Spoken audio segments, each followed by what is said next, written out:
KA Paul బాధ్యతారాహిత్యం ప్రతి అంశంలోనూ కనిపిస్తున్నది.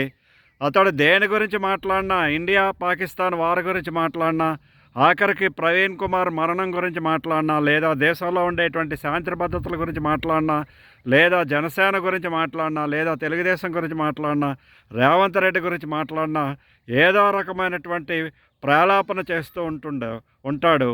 అతడిలో దేశభక్తి కానీ, దేశ సమగ్రత కానీ, దేశ సంరక్షణ కానీ, దేశం ఎడ ప్రేమ కానీ, దేశ ప్రజల ఎడ బాధ్యత కానీ అతనిలో ఉన్నట్టు కనిపించదు.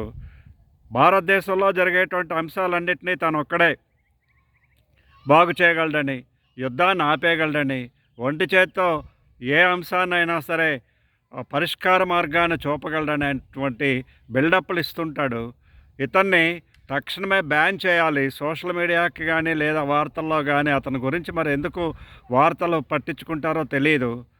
ఉదాహరణకి ప్రణయ్ మర్డర్ కేసుని క్లియర్గా ఒక తాగుబోతు డ్రైవింగ్లో ఏ విధంగా జరుగుతుందో అంశం టు అంశం, అంటే పాయింట్ టు పాయింట్ ప్రతి దాన్ని కూడా క్లియర్గా కళ్ళకు కట్టినట్టుగా చూపించినటువంటి పోలీస్ యంత్రాంగం కానీ మరి ఎవరైనా కానీ అతడు చావును చూపిస్తే దాన్ని మత కలహాలు సృష్టించడానికి వీలయ్యే విధంగా బాధ్యతారాహిత్యంగా ఈ దేశంలో ఇటువంటి ప్రాలాపన చేయడం అనేటువంటిది మంచిది కాదు.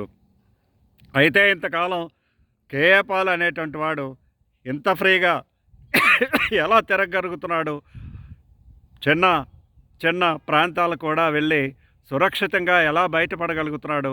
పిచ్చి ప్రాలాపన చేసేటువంటి వ్యక్తి మైండ్ సరిగా ఉందా లేదా ముందు అందరూ కూడా గమనించుకోవాలి. అతనిపై అనవసరమైనటువంటి ప్రాలాపన కోసం అతడి మీద తగినటువంటి క్రమశిక్షణా చర్యలు తీసుకొని అతన్ని సద్మార్గంలో పెట్టాలని భగవంతుని ప్రార్థిస్తున్నాను. జై హింద్, జై భారత్.